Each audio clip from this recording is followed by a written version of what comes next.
Welcome to What a Creep, the show with Margot Donohue and Sonia Mansfield talking about creeps from the past to the present. This is your quick guide to the biggest creeps, jerks, assholes, and losers, the best of the worst. From two nice ladies who want the world to be a little less creepy.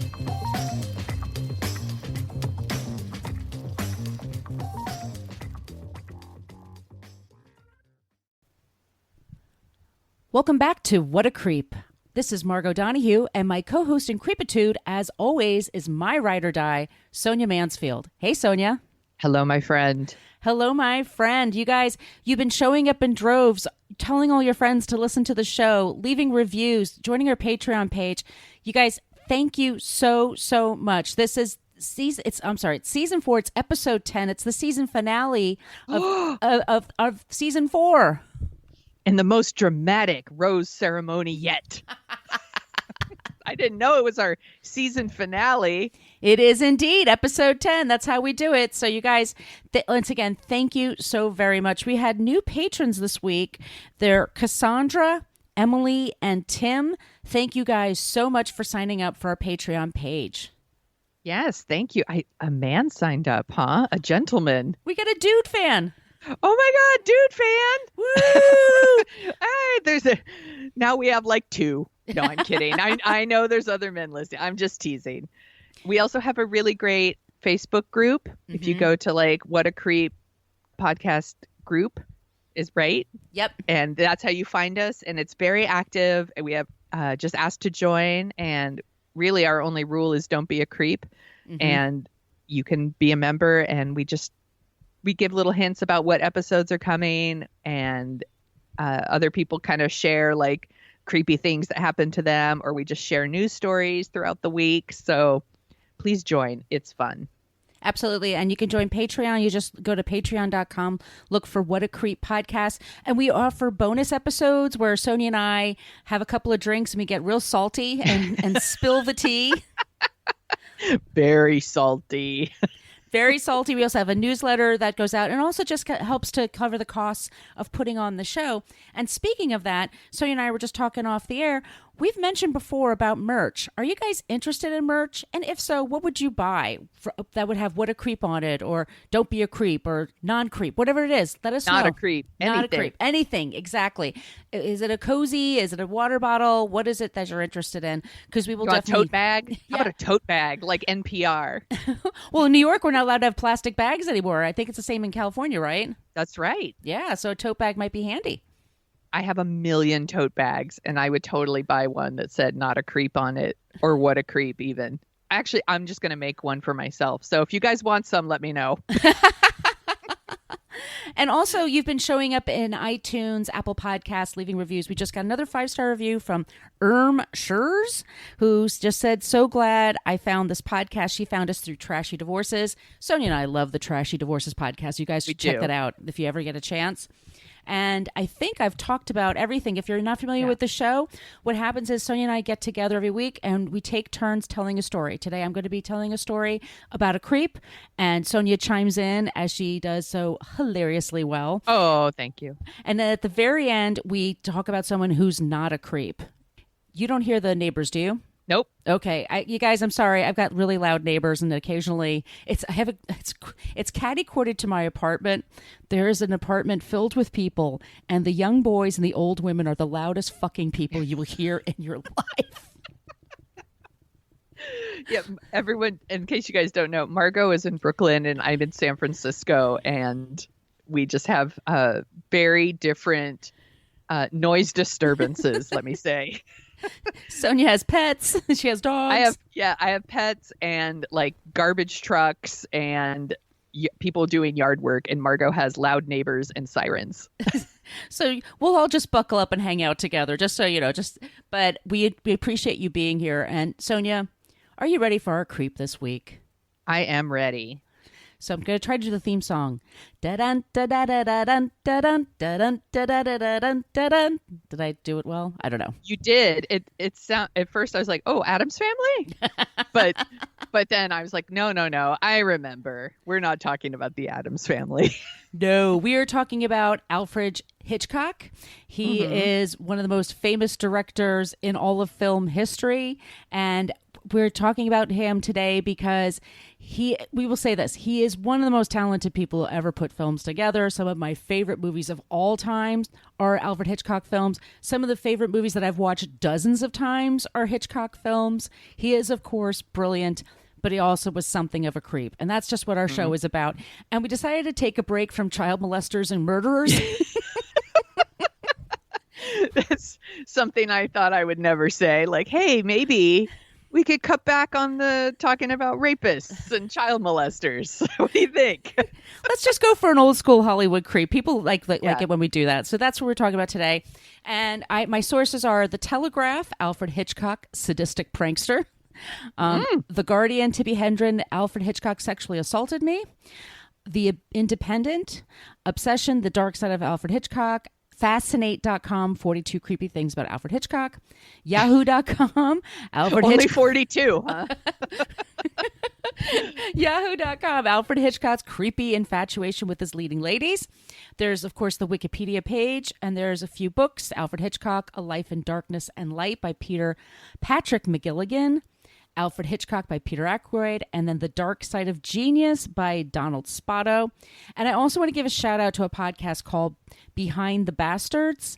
It's a really good podcast. They kind of do what we do, but they're much more political, and they usually have 2 or 3 episodes devoted to one subject, where you and I are sort of a one and done kind of thing. Yeah. So they did, I think, a 2-part episode of this last year. You should definitely check it out if you want to learn a little bit more about Alfred Hitchcock. So, Sonia, are you ready? I am, and I wanted you to know that in preparation for this episode, I didn't watch any of the movie biographies about Alfred Hitchcock. They're not very good. Okay, it sounds like I made the right choice. Yeah, they're not very good, you guys. And I like the people who are in them, but maybe we'll talk about it later. But okay. Sir Alfred Hitchcock, born August 13th, 1899. He lived till April 1980. He is known as the master of suspense. He has directed over 50 movies. He also was the creator of Alfred Hitchcock Presents, which was a TV anthology series. He's been nominated for over 40 Oscars. He earned the AFI Lifetime Achievement Award. He is the creator of what is known now as Hitchcockian style of directing. That's very heavy on visuals, camera tricks, voyeurism. Brian De Palma is a big fan of that technique, and which was also became known as the male gaze. Since his death in 1980, his celebrity still lives on. And like I said, Alfred Hitchcock Presents is constantly on TV. And his films like Psycho, The Birds, North by Northwest, Rear Window, they're always playing on TCM. We will never not have Alfred Hitchcock as part of the culture. Fact. So we have an Alfred Hitchcock box set sitting on our shelf over here with all kinds of really great movies. Let me say this over and over again. He is a great director, and he was a fantastic storyteller and a very interesting personality. So we will give him his props. We always do. Yes. All right. But over the years, stories about his creepiness have been passed around, and especially when it came to his treatment of actors. So let's begin at the beginning. Alfred Hitchcock was born, like I said, August 13th, 1899, or 1999 in my notes. No, he's long dead. He was born in the apartment over his parents' grocery store. He was the youngest of 3 kids, and you will be shocked to hear that he was a very shy, awkward, fat kid who had a hard time fitting in with his peers. That is very surprising. When you see pictures of him, especially when he's young, he just always looks 50. It's just he's one of those kids that has a man's head on him. And they said that he would look at people with a strange grin and not say very many words when he met people. So he was always sort of being a little bit off-putting. Story he has told dozens of times over the years. And by the way, he was a brilliant raconteur. He was always being interviewed because he was very witty and quick. But he said when he was 5 years old, for some reason, his father sent him to the local police station with a note that said he was a naughty boy. So the policeman told him he needed to be dealt with, and they locked him in a jail cell for a few minutes. This gave him a lifelong fear of cops. And he had said that he never learned to drive because he was afraid of being pulled over. And in his movies, there are many scenes with scary policemen, especially in Psych. There's a very famous scene with that. I don't know. But once again, we have to take this all with a grain of salt. He was he tended to spin tales. Let's just say he's a storyteller. There you go. Yeah. He went to several different grammar schools growing up. One was in particular was the Stamford Hill Tottenham School. These are all these very British things. And it was a Jesuit grammar school. And in it, he was taught by a priest who used to use hard rubber canes to beat anybody who broke the rules that day. And you would get a certain number of lashes from the cane. And it was always at the very end of the day you would find out whether or not you were going to get a beating. Jesus. And he said this is when he understood that suspense and dread were just as debilitative as dealing with something scary in the moment. That's a shitty way to learn that lesson. I know. Good Lord. My parents went to Catholic school. My dad has all kinds of stories about scary nuns. Oh my gosh. And rulers, yeah. Hitch's parents, they tried to call him Fred, but he wasn't having it. He hated that name. And he actually went by the name Cocky for a while as a young lad. That's better than Fred, in his opinion. Okay. All right.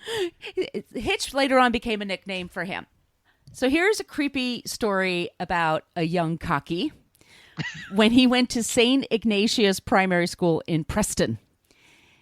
For one thing, he was known for stealing eggs from the priests. They had, chickens and stuff. He would steal the eggs and then throw them at their windows of their residence.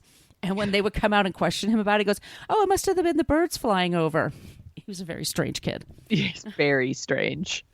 Anyway, this is a true story. One day, a fellow student, a 9-year-old boy named Robert Gould, said Cocky and a friend of his yanked him from his peers and dragged him down into the boiler room when the priests weren't looking. They tied his hands together. They tied his feet together. They then pulled his pants down, and all he could hear was the sound of scratching and then the two boys running away upstairs. Then, all of a sudden, he heard the sound of gunfire. So he thought he was being shot. It turns out the boys had lit some firecrackers that were pinned to his underwear. And he screamed for help, and it took a long time for somebody to find him. He was rescued, but he never told on who did it to him because he was afraid of their recrimination. This man, Mr. Gould, he later became a priest and worked with prisons, and he claims to have never seen an Alfred Hitchcock film. I wouldn't either. I wouldn't either. And seriously, what the fuck? What kind of prank is that? He is a prankster, okay? And he thinks some things are really hilarious when they're just sadistic. Yeah, that does not sound hilarious. That sounds horrifying. Cocky was not a nice kid. Mm-mm. What do you expect? His name is Cocky. When Albert was 15, his father had passed away at the age of 52 to kidney disease. And like I said, he was the youngest. Yeah. So the older boys were already working. So Albert had to actually go to night school, and he had to get a day job to help support his mother. And he had a very intense relationship with his mother. I think that's not going to be a shock to people. Mm-mm. She was very imperious. She was a little cold. She was a woman that was always immaculately dressed and very, very proper, but not very affectionate. That sounds like me. I am also that kind of mother. She's nothing like that, you guys. She's an awesome mom. During World War I, he was deemed unfit to serve in the British Army. He was always very heavy. And but he stayed in London to be a cadet, taking part in weekend drills, which he really enjoyed. His first jobs as an adult were in advertising, where he created artwork and wrote copy. And it turns out he was really, really good at it. And he would spend all of his time, writing things and coming up with different ideas. And he had a gift for publicity and public relations. And he got promoted very quickly. And then on the weekends, he would spend his time going to the movies. One day he heard that Universal was opening up a film office in London. And in 1919 this was. So he drew some title cards. This is the silent picture era. He drew up a bunch of title cards and went over, and he got hired at Islington Studios. And it was a young emerging art form, and he just happened to be in the right place at the right time. He also very talented, extremely hardworking. He would work all hours of the day, like no job too big or too small. He was very popular. While he was there, he learned everything from editing to art direction, writing, camera work, everything. Later, he worked for Gainsborough Pictures, and that's where he met a woman named Alma Reville. She was an editor and a script girl.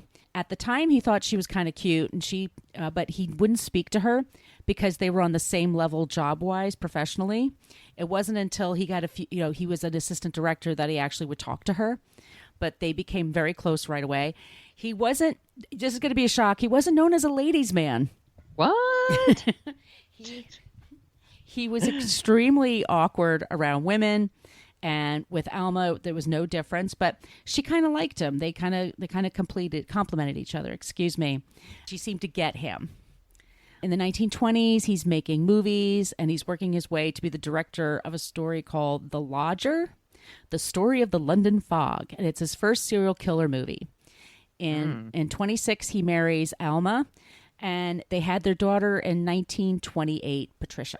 Throughout their marriage, they were seen as a team. Alma wrote or co-wrote many of his films. She served as his eyes and ears on the set, and she helped oversee editing. He was the star in the relationship, but he appreciated how important she was to his overall success. Also, they mainly just had a platonic relationship. They were like roommates. They rarely had sex, and they slept in twin beds. Well, everybody did back then, right? That's what the movies tell. It's so weird. If you watch old movies, all the couples, they always sleep in separate beds. That's because the Hays Code, right? Yeah, it's not because people actually did that. It's because of the Hays Code. It was a big deal for the Brady Bunch, which I think started in 1969 or 1970, when they actually showed a toilet in a bathroom. Yes. People didn't so know they weird. had that. What? It's so weird. Anyway, sidetrack. But anyway, so here we are in the 1930s, and he's gaining popularity in the UK and also in the US. There's the movie The Man Who Knew Too Much and The 39 Steps, which is an excellent movie. And this is where he began his fascination with blonde leading ladies. For The 39 Steps, that woman would be Madeleine Carroll. He was also becoming notorious for his love of pranks. Once again, they ranged from innocent to clever, and then also just to downright weird and sadistic. So here's an example. He once invited people over to his home for a dinner party, and he had all of the food dyed blue. All of the food dyed blue. Just to get a reaction from people. He did not offer any non-blue food. Just no reason? Just, yeah, sure, blue. He loved to get a reaction from people. He loved to see them uncomfortable. He became an expert on telling stories. So when he was ever riding, they say here in a lift, when in an elevator, whenever he was riding in an elevator, he could time his joke so that just as he's about to leave the elevator and shut the doors, it was just before he could tell the joke. He did that to people all the time. He slipped whoopee cushions under his couches. Yeah. Okay. He had a horse delivered to Gerald du Maurier's dressing room just to see how he would handle the situation. That's okay. The actress Elsie Randolph, she once confided him. You're never supposed to tell him what you're afraid of, by the way, because he would use it against you. She told him she had an intense fear of fire. And one day on the set, she went into a little photo booth, and he locked the door behind her and then had a technician pump smoke into the phone booth just to freak her out. Not to film it, by the way, just as a practical joke.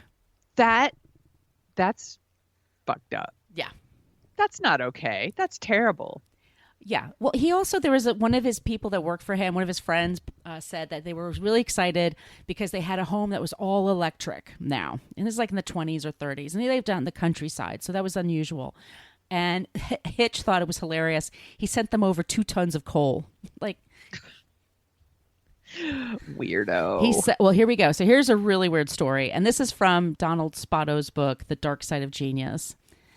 Hitchcock bet a film's property man a week's salary that he would be too frightened to spend a whole night chained to a camera in a deserted and darkened studio. This is the chap heartily agreed to the wager. I didn't write that. And at the end of the assigned day, Hitchcock himself clasped the handcuffs and pocketed the key. but not before he offered a generous beaker of brandy to better ensure a quick and deep sleep. The man thanked him for his thoughtfulness and drank the brandy, and everyone left. When they arrived on the set the next morning, they found the poor man angry, weeping, exhausted, and humiliated. Hitchcock had laced the brandy with the strongest available laxative, and the victim had unavoidably soiled himself with a wide area around his feet and the camera. That's terrible. Oh my God. Ha ha. I made you shit your pants. Ha ha. That's so mean. Oh my God. He was sadistic. He had a real sadistic side to him. What a creep. Yeah. So here we go into the 1930s, and he's beginning his Hollywood career with David O. Selznick. And Selznick loved creative people, but he drove Hitchcock crazy because, first of all, Selznick was always running out of money and Hitch always needed money. And also he wanted more creative control over the projects, and Hitchcock didn't like anybody to have any control over his projects. In 1940, he released Rebecca, and he was nominated for Best Director. It's a fantastic movie, by the way. Yes. Other films of the 1940s are Suspicion, Mr. and Mrs. Smith, Shadow of a Doubt, Saboteur, and Lifeboat. I mean, these are all just classic films. Yeah. Shadow of a Doubt is Fantastic. really, really great. When World War II broke out, many directors in Hollywood joined the cause by filming propaganda films for the Army, Navy, and Air Force and Marines. In 1945, Hitchcock worked on a film that showed the liberation of a Nazi concentration camp. It was considered so upsetting that it was not shown until 1985, and it deeply affected him. By the mid-40s, he's known as the master of suspense and an innovator of themes and images. However, many of his actors felt he treated them as cattle, and he literally did just treat them as cattle. Quite a few were offended by his hands-off approach, including Gregory Peck, Joan Fontaine, Jimmy Stewart, and Raymond Burr. In the 50s, he's hitting a high streak and a winning streak. He's got Rear Window, Strangers on a Train, Vertigo, To Catch a Thief, North by Northwest, and Dial M for Murder. Like, he has such an amazing filmography. I mean, all of those movies. Unreal. They're all great. Yeah, all of them. All of them are worth seeing. Hitch had the bright idea of hosting an anthology series for TV. TV was just taking off. They thought it would be a fad, but he knew better than that. And he knew he could make money if he branded it. And so he created Alfred Hitchcock Presents. This is 4 years, before there's a Twilight Zone. Many people advised him against it, but he knew television was going to be huge, and that was a good deal of his income. And like I said, they still play those episodes to this day. Yeah. Did you watch the one that they redid in the 80s? Yeah, I've seen them all. Like, I've seen all of the iterations of that, and Night Gallery and Twilight Zone. Like, whenever anybody does something, some version of that, I usually check it out. Yeah. I watched one of his Alfred Hitchcock Presents they did in the 80s. They kept the original beginning with him, like, introducing it or whatever, and then they kind of, like, redid these different stories. And there's one that is so messed up. I still think about it all the time, about a woman who's, like, paralyzed, but they think she's dead. Have you seen that one? No, who was in it? Do you remember? I don't remember. I'll have to look it up when we're done recording. Yeah. And all she could do is like move her finger, and she's like tapping her finger like crazy, and they're getting ready to like do the autopsy and shit. And I'm like, bah! It's like nightmare fuel. Just saying. You're welcome, everybody, for that imagery. Now you will also live with that. Well, this raised his star power. He introduced every show by saying, "Good evening." And he would introduce the subject. And then his thing also was that he made jibes and jabs at the advertiser every week. And at first the advertisers were pissed off because he was making fun of them. But then they did better with their audience because people thought they had a sense of humor. So even though they didn't really have that much of a sense of humor about themselves, they still saw an increase in sales and stuff like that for their products. So that just all became a part of Alfred Hitchcock. He was raising his own profile. He was becoming as famous as his movie stars.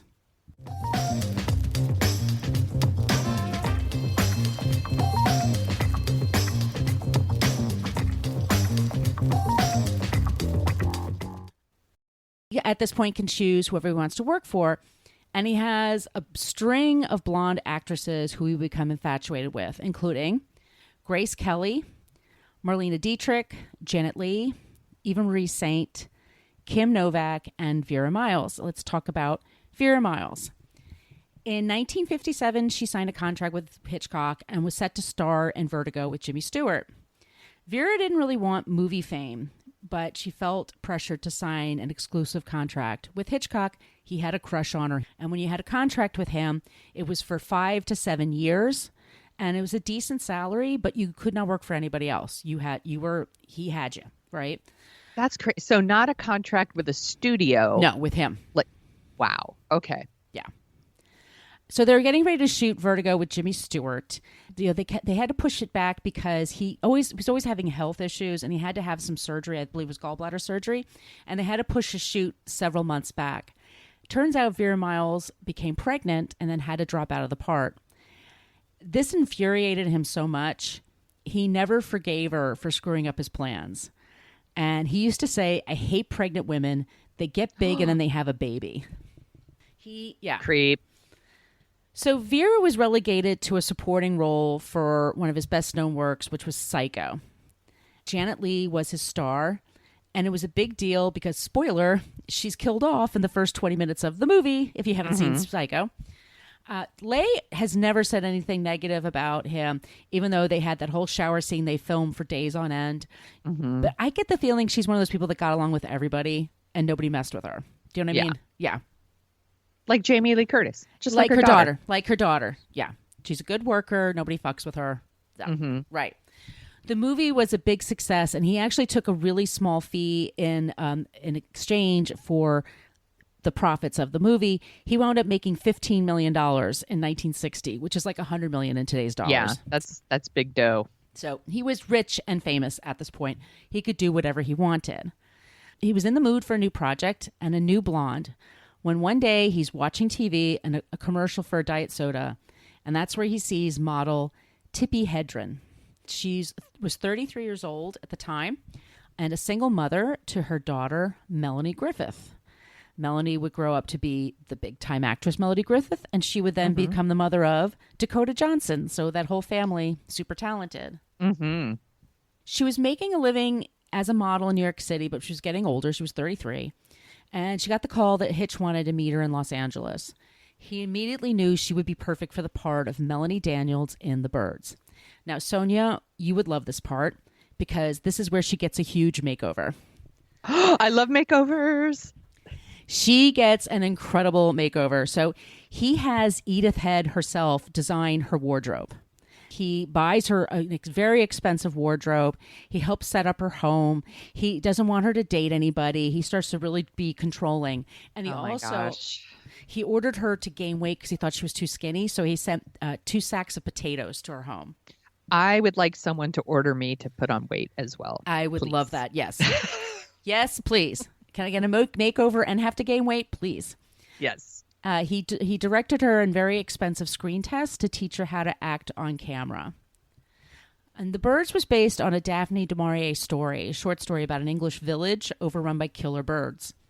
The movie was filmed partly in San Francisco and starred Rod Taylor and Jessica Tandy.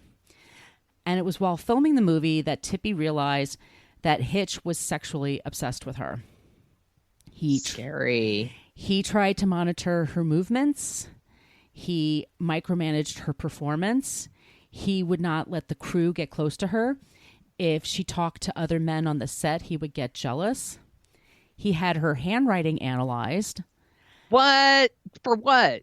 Just to see what kind of person. He was really into psychoanalysis and psychology, but he never went to therapy. But he always threw it into his movies, and he always tried to psychoanalyze people, but he never went to therapy. Interesting. From what I could find out. Yeah, they filmed some of that in San Francisco, and they filmed some in Bodega Bay, which is just north of here. And I actually went up there and saw I think it's a schoolhouse. Yes. In the movie. Yeah, I went up and saw the schoolhouse and stuff like that. It's really cool. Bodega Bay's rad. Oh, it's wonderful. It's really cool. Yeah. So he also connected her trailer to his trailer, and he had a door that would go between the two of them. He could walk in on her anytime he wanted. And also he's sending her champagne and notes and things like that. He's really pulling the full court press. And one day they were in a limousine together, and he tried to kiss her. and he just kind of jumped on top of her and went for it. And she said no. And he was like, okay. And this was sort of the decline of their relationship. He was really kind of pissed off. Mm-hmm. So they get to the point where they're filming a very famous scene in The Birds, which is where the character of Melanie goes to the attic, and the attic is full of birds, and the birds attack Melanie. And I'll never forget the first time I saw this movie. I was very young. I think I was homesick from school. And it was like on in the middle of the afternoon, and it terrified me. Mm-hmm. Yeah. Well, the entire time they were filming, she had asked Hitch, how are you going to do this scene? He goes, oh, we're going to use mechanical birds. Don't worry about it. It's going to all be mechanical birds. So she shows up on a Monday, first shooting. She goes into a room, and there's these, and Hitch isn't there. It's just these two guys that work for him, and they have protective gear on them, and they have her stand against a wall, and they just threw real birds at her. By the way, this would never happen now, right? Oh, no. Because No. animal rights people would be. Okay, so it's funny that you mentioned that, because they did have animal control was on set to take care of the birds. They were there to make sure the birds didn't work too hard, that they had their rest, that they ate enough. Nobody was there to look after her. for Tippi Hedren.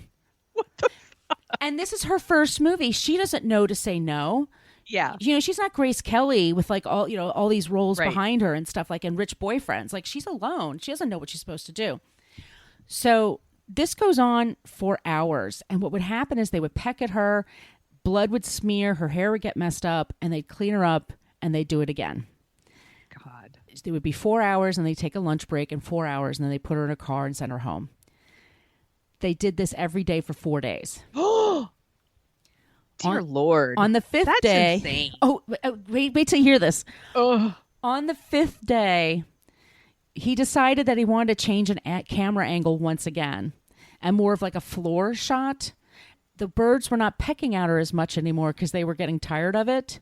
So they took this string and they tied it to her clothing. So these birds were attached to her and wouldn't be able to fly away. Then they got aggravated. And then these birds really started attacking and pecking at her face. So what you see in the movie is very real. The cuts and Holy shit. yeah, it scratched at her eye, and that's the only reason they stopped it.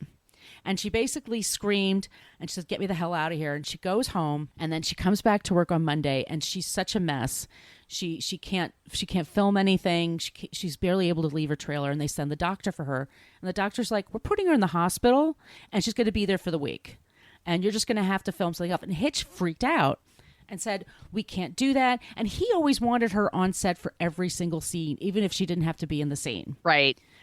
So he took a week off for her to do this, which is very, very expensive in movies. Yes. But he made millions with Psycho, right? So he had that kind of latitude. Remembering his pranks, Hitch thought it would be hilarious to give a 5-year-old Melanie Griffith a doll. And the doll was made to look like her mother, and it had the green suit, and it had cuts on her face like she does in the movie. And the doll is in a coffin. No, that's not funny. No. That's fucked up. And Melanie Griffith calls him a motherfucker to this day. And she says, you can quote me. So she had her traumas dealing with him. What a piece of shit. Oh, he's so bad. After this, Hitchcock wanted to create Marnie. And Marnie is one of my least favorite Hitchcock movies. It's not very good. That one has not aged well. No, it has not. No. It's a psychological thriller starring Sean Connery. It was supposed to star Grace Kelly. He loved Grace Kelly. But now she's Princess Grace of Monaco, and she's not allowed to act anymore. So he brings back Tippi. And in 1964, he called this the sexual mystery film. Mm-hmm. And she had already had a weird relationship with him, and she wasn't sure, but she was under contract. What's she going to do? Also, he found out that she was now engaged to her agent. Oh. And he got super jealous. Yeah. During the filming of the movie, he had her followed when she wasn't on camera. He also, once again, had a dressing room right next to her dressing room. He would just walk in once again whenever he felt like it. This time, though, the one time he went in there that he wanted more than just a performance. He called her into his dressing room and then demanded that she perform a sex act on him. She said no. She said he asked her to touch him, and she said no. And then he tried to grab her, and she basically broke away. She describes it in her book, Tippi, a memoir, that it was a full-on hands-on sexual assault. It was just short of rape, but he really, he fought very hard. And she had to fight him off. And he got very upset. After that, he started referring to her as the girl. So in order to speak to him, she could only speak to him now through his assistants. And he no longer showed her any courtesy on the set. He yelled at her. He berated her. He made fun of her performance. This is just another example of women just trying to do their jobs. Right. And, if you don't do exactly what I want when I want it, then you're a piece of shit and they make your life a living hell. Exactly. What a piece of shit. He's awful. Toxic male behavior, and he was just totally unchecked. So the story of Marnie is about a con woman who steals from her employers and is always on the run. So one day she meets Sean Connery, and she starts to work for his company. She steals from him, and his character's name is Mark. But when Mark catches her, he blackmails her into marrying him. Mm-hmm. And she says she doesn't want to be touched, but her new husband, Mark, rapes her. Yes. And then it turns out Marnie's mother was a prostitute, and one of her Johns tried to molest Marnie, so she killed him. So Marnie remembers all of this and then decides to stay with Mark. Evan Hunter was the screenwriter, and he told Hitch he wrote 2 different versions of the script, and one with the rape and one without the rape. And he said, it doesn't make any sense. This man really loves her. He's not going to rape her. Yeah. And Hitch said, keep the rape scene in. And he goes, Evan, when he sticks it in her, I want that camera right on her face. Creepy. That's fucked up. It's so fucked up. And Sean Connery and Tippi were both really upset about the scene. They didn't think it made any sense. And it was, by all counts, a totally miserable shoot. And a lot of colleagues say that this is when he lost interest in the movie. About halfway through, he just kind of forgot about it. And he didn't really pay attention to the scenes or the set. He's usually very fastidious about everything. And he just completely lost interest in it. And it was not reviewed well. Yeah, that one's in our box set, and it's the one that I was already that's fine. I don't need to see that again. No. And I found this review. It's 2016. Richard Brody of The New Yorker wrote, this film is, to put it simple, sick. And it's so because Hitchcock was sick. He suffered all his life from furious sexual desire, suffered from lack of its gratification, suffered from the inability to transform fantasy into reality, and then went ahead and did so virtually by way of his art. So it explains his right. Yeah. This was also the end of Tippi's career. He basically blacklisted her. He told people that she was terrible to work with. She was a drug addict. She was late. The crew hated her. He Harvey Weinstein her. This is some Harvey Weinstein style shit. Yeah. Yep. So after this, I know. So that's 1964. And the quality of his movies really starts to go down. And he releases a few more films. Paul Newman is one of his films, but they only do okay. And they're kind of getting worse and worse in quality. And he's sort of just losing his spirit about it. One film that did do well was a movie called Frenzy. That also included a rape scene. This was the first time he was allowed to shoot nudity, so he really went for it. And the 2 actresses that were supposed to be in the scene completely refused to do it, so he had to use backup people. But by this time, it was a success. But right after this, he got very sick. His health was failing, and he was more famous at this point for being an elder statesman, but not for being the great filmmaker. I mean, The Family Plot, I think it was his last one in 1976. He did give a lot of interviews. Like I said, he was an elder statesman. And most famously, he interviewed with the director, Francois Truffaut. Mm-hmm. They had a 50-hour interview, and Hitchcock agreed to answer 500 questions for him. And that became a best-selling book in 1967, and it's considered the best oeuvre of his work and of his feelings about it. Of course, nothing about Tippi and his other bullshit, but just... Right. Yeah. Of course. In 1980, he was appointed Knight Commander of the Most Excellent Order of the British Empire. So he's now Sir Alfred Hitchcock. In 79, by the way, just before that, he was at the Academy Awards. He won the Lifetime Achievement Award, but he died of kidney failure March 16th, 1980. Tippi, when she left, by the way, she became an animal rights person and a lover of big cats. For a long time, she and her husband had actual lions living in their house. Full-size animals. Like in a cage, or like wandered around They wandered around the house? They lived in the house. On the beds, they swam in the pool. They lived in the house. This is how Melanie Griffith spent her teenage years, like her early teen to teenage years. Look, I love animals too. But I don't want a lion walking around my house. No, well, they will eat you. Of course. Look, my cats love me, but if they weighed 10 times more than they are, or 100 times more, they would kill me. And they love me, but they're animals. That's the thing. So there is this movie that came out in 1981 called Roar, and it was filmed at Tippi's house, and it was basically it was all about the lions in the house, and supposedly all these crew members were mauled at some point by a lion and sent to the hospital. So all of the maulings are very real that you see. You can get it on fandango.com. I think that's where you can stream it now. I've never seen it, but I hear it's like a batshit crazy movie, but very enjoyable, but it'll mess you up.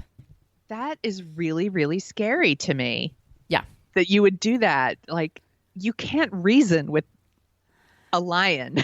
It's like, hey, please don't maul me. Down. Bad kitty. Like, they will. Oh, that's scary. Can you imagine cleaning up after a lion?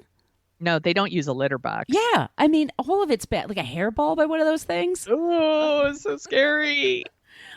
So she's still alive. She is still with us. She wrote her memoirs a few years ago. She is really big on the Me Too movement, and she came out when all those stories were coming out and it said what Hitch had done to her. She has good enough memories of him as a director. She thought he was a brilliant man, and she loved his movies, but she thought it was totally fucked up the way he treated her. Yeah. And Melanie Griffith never forgave him. And it gave her a lot of trauma that she then passed on. She felt like she passed on to Melanie. Sad. Which is just what happens, though, sometimes, you know? Yeah. These things happen to you. And then if you don't, I don't know, how do you process it? And then, it's going to affect everything in your life. Just think about how much was out of her control that he took over. Like her reputation, her ability to find work. I mean, he took it all away from her because she wouldn't sleep with him. Yeah. I haven't seen, like I said, I didn't see the movies about this sort of thing. There was like 2 that came out like right around each other. Yeah. In those movies, do they show like what Alma thought of all of this, or did she know about it? Or there's the one with Anthony Hopkins, and Helen Mirren plays Alma. And it's very funny to watch because Alma in real life was 4'11". She was a tiny little thing, and Helen Mirren is not tiny. Yeah. But they make it seem like, yes, they slept in twin beds, but that she helped him. She was a big part of his success.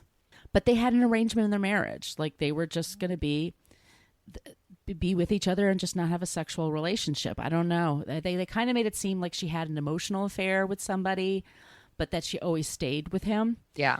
Towards the end of his life, he was basically a miserable prick. He really just sick and can't do the things he used to do. And you think about it, he's antiquated to everybody else. I mean, in the 70s, you have like Robert Altman and Martin Scorsese, all these different, independent films, and all the films are getting flashier. There's Star Wars, all these things are happening. Yeah. And he kind of seems quaint in comparison. A guy who wore a suit and a tie every day to the set. So he felt out of step. And so he's very sad the last few years of his life. But that's our creep today. Alfred Hitchcock. Good job, Margot. What a creep. I know, right? Oh my gosh. What a creep. It will be really hard to watch The Birds again. It is, but I have to say, I love that movie, and I think she is so breathtaking in it. Like she's that suit she wears, that green suit, and her hair.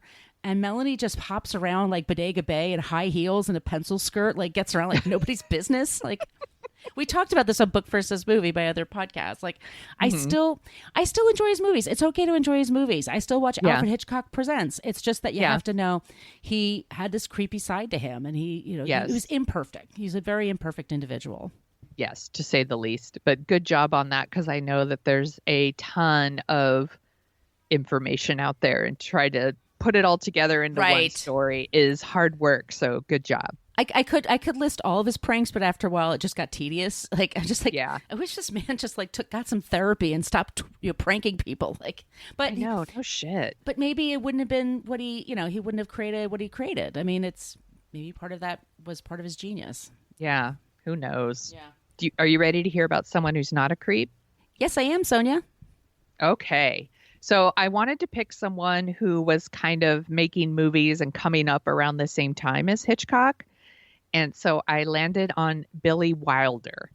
And I'm sure you know who Billy Wilder is, but just in case people don't, he is a writer and director who's made some of the best movies ever made. He did Double Indemnity. I hope I pronounced that right.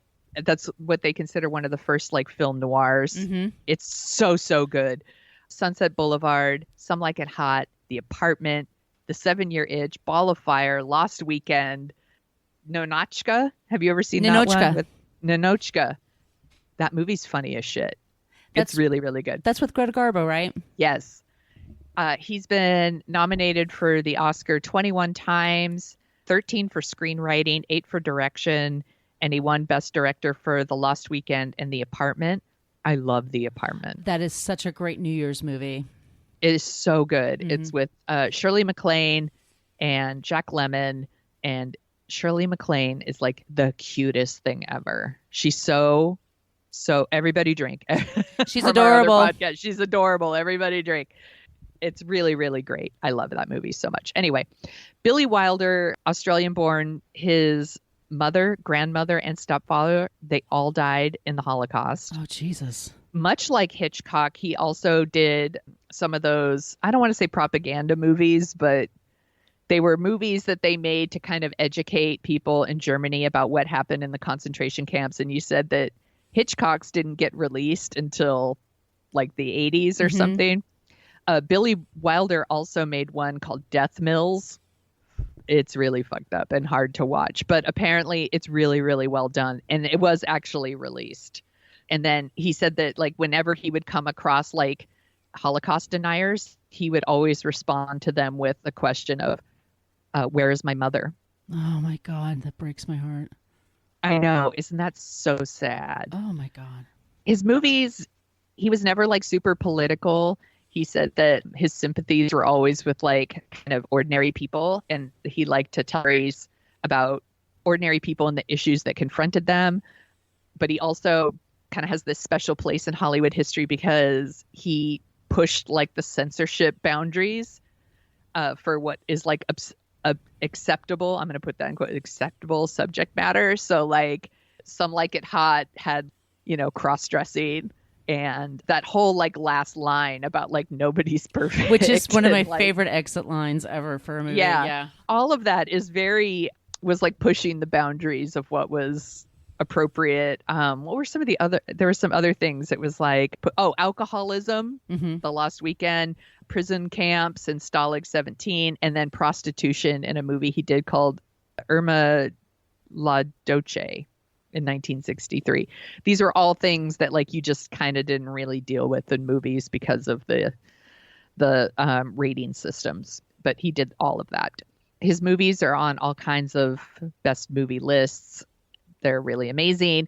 Much like Hitchcock and Truffaut's book, there is a book called Conversations with Wilder, and it's a collection of interviews that were done by Cameron Crowe, very overshadowed by the Truffaut Hitchcock book because Wilder and Cameron Crowe are not Truffaut and Hitchcock.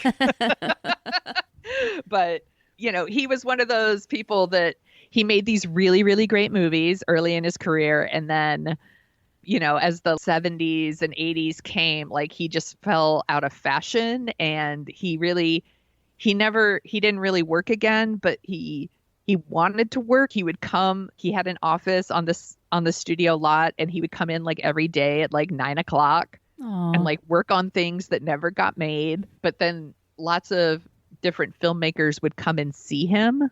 He had a constant stream of people that would come and like have lunch with him and things like that to talk to him because he made so many amazing movies. They kind of wanted to pick his brain. Sure. By all accounts, seems like a solid dude. He was married in the 30s and they had twins, babies, but then one of the babies died. So sad.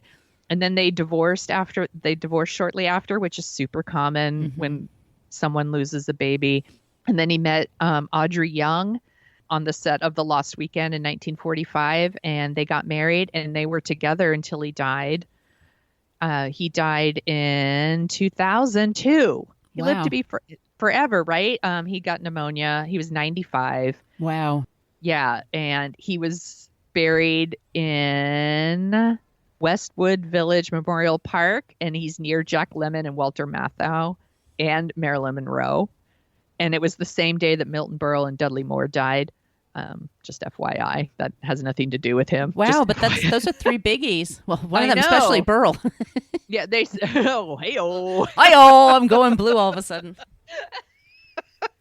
Look it up, kids, if you don't know what we're talking about. Milton Berle, big. Yes, very big. So when he passed away and then his wife passed away too, they did like they left in their will like a huge donation to like the Children's Hospital of Los Angeles. It was $11 million. Wow. I know, pretty big. And they also set up like a trust for a theater group. And I'm trying to find the name of the theater group. Oh, it's just called the Billy Wilder Theater. Anyway. It was known as the Hammer Museum, and then after the donation they changed it to the Billy Wilder Theater. That's why I got confused. Sorry, everybody. Anyway, they're very generous people who put all of that in their will, and just by all accounts, he was like a decent human being who just made amazing movies that spoke to normal people about their normal problems. And movies, they're perfect. Yeah. And you don't have to be an asshole to be a genius. Exactly. Right. Thank you. See, you put it way better than I did. That's what I was trying to get at. Or cruder. Yeah. You don't. I like better? your crude version. No, I say better. You don't have to be an asshole to be a genius. And this guy made really great movies, and they're all over the map. It's not like, oh, I just made comedies. Like The Lost Weekend is a drama. It's depressing as anything, it's depressing as fuck. The Apartment is like a pretty dark comedy. Yeah, about suicide. Yeah. Some Like It Hot is, a flat out comedy. Sunset Boulevard is dark as fuck. Double Indemnity it's naughty. It's a naughty It's movie. sexy. It's sexy. It's really good. All of these movies are all over the map, and he had such great timing and was so good at casting, and his scripts were always spot on. Seems like a really cool dude. Well, that's a great choice. I'm into it. So yeah. Billy Wilder, not a creep. I'm happy to report. So watch some Billy Wilder movies this week if you get a chance, being my point. Yes. Yeah. You can't go wrong. If you haven't seen The Apartment, I would start with The Apartment. I love The Apartment. And Some Like It Hot is really hilarious. Yeah. If you haven't seen that, come on. Yeah. Get with it. See Some Like It Hot. And then watch The Apartment. Actually, you can't go wrong with any of these. We've mentioned a whole bunch of great movies today. Yeah, add them to your list. Yeah. So that's the season finale for season 4 of What a Creep, you guys. We'll be back next week with a whole new creep. If you like the sound of our voices, by the way, we co-host a show called Dorking Out, where we dork out about movies from all different eras, and we have so much fun doing that. By the way, I forgot to mention, if you guys want some stickers, send us an email, whatacreeppodcast@gmail.com. We will get them in the mail to you. It's also a great place to send us suggestions. We also love it, like on social media. Once again, we mentioned before that we have a Facebook page. We have a Facebook group, actually. You should join that. It's a great place to leave us ideas. Also, on Twitter, we're at CreepPod, and we both check our Twitter feed all the time. And the reason that it's at CreepPod is because somebody had What a Creep for 10 years but never used it. Creep. If you have ideas and you want to use Twitter, we love it when you use the Annie Potts GIF. We got one and put it there on Twitter. But I say also make sure you email us. That way we won't forget it. And That's right. Yeah. And Sonia, where can they find you? You can find me at thesoniashow.com and The Sonia Show on Twitter. And if you want to listen to Dorking Out, it's at dorkingout.com and Dorking Out Show on Twitter as well.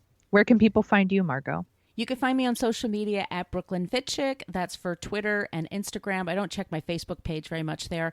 And I have a blog. It's called brooklynfitchick.com. And I'm putting episodes on there of the different shows I work on. And also talking about the book that I'm writing, which is going to be coming out this year. And I'll talk about it more in a future episode. But I'm super psyched about it. Yay! I'm super psyched about it. We all are. So we'll be back next week with a whole new season. And in the meantime, you guys, don't be a creep. Creep. Thank you for listening to us talk about creeps. You can follow us at What a Creep Podcast on Facebook, Twitter, and Instagram. But don't follow us too closely. You can email us your creepy stories at whatacreeppodcast@gmail.com. But please keep your dick pics to yourself.